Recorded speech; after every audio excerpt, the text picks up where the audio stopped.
bandang 6, doon na po namin naramdaman yung hangin tsaka konting ulan po. Then bandang 9 na po, 9 to 10 hanggang magbandaling araw po. Ito po, ganda na po nangyari, sobrang lakas na po. Halos lahat po ng mga puno nagsitumbahan na po.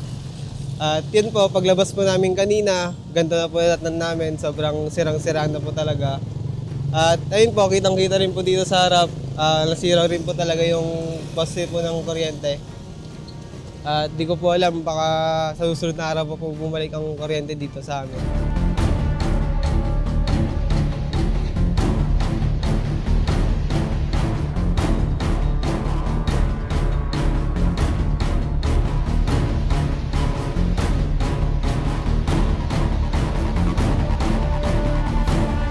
Sir, kagabi lang po yan. Daan nung bagyo. Wala na kaming tubig dito. Ngayon, lumaki na naman.